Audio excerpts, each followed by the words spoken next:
पूर्व विदेश मंत्री सुषमा स्वराज की पहली पुण्यतिथि पर प्रधानमंत्री नरेंद्र मोदी सहित तमाम राजनेताओं ने ट्वीट कर उन्हें याद किया। सुषमा स्वराज के पति स्वराज कौशल और बेटी बांसुरी ने भी उन्हें याद करते हुए ट्विटर पर भावुक संदेश लिखे।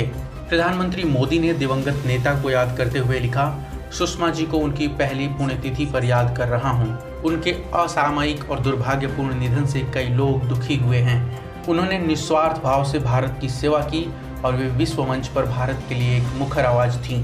उपराष्ट्रपति वेंकैया नायडू ने लिखा, मैं अभी भी इस तथ्य को मानने में असमर्थ हूं कि उन्हें स्वर्ग गए 1 साल हो गए। वो मेरी बहन थी जो हर रक्षाबंधन पर मुझे राखी बांधने के लिए हमारे घर आती थी। सुषमा जी की भाषा और भाषणों के हम सभी मुरीद रहे। भाषा की शुद्धता, शब्दों का चयन, विचारों में निष्ठा, अकाट्य तर्क और तथ्य उनको एक लोकप्रिय वक्ता बना देते थे। दिवंगत नेत्री के पति स्वराज कौशल ने ट्विटर पर लिखा, दिल की नाजुक रगें टूटती हैं, याद इतना भी कोई न आए, आज सोचा तो आंसू भर आए। स्वराज की बेटी बांसुरी ने लिखा, माँ तुम हमेशा मेरे साथ मेरी शक्ति के रूप में हो। हे कृष्ण, मेरी माँ का ख्याल रखना। यूएन में भारत के अस्थायी प्रतिनिधि रहे और सुषमा स्वराज के साथ काम करने वाले सैयद अकबरुद्दीन ने कहा, सुषमा स्वराज को याद कर रहा हूँ। वे एक ऐसी नेता थीं जिन्होंने अनिश्चित काल के लिए भारत के हितों को बढ़ावा दिया।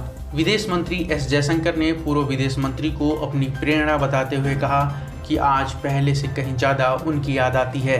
बीजेपी अध्यक्ष जेपी नड्डा ने ट्वीट कर कहा, पूर्व केंद्रीय मंत्री, सरलता और सौम्यता की प्रतिमूर्ति, मृदुभाषी एवं प्रखर वक्ता, पद्म विभूषण श्रीमती सुषमा स्वराज जी की पुण्यतिथि पर उन्हें नमन।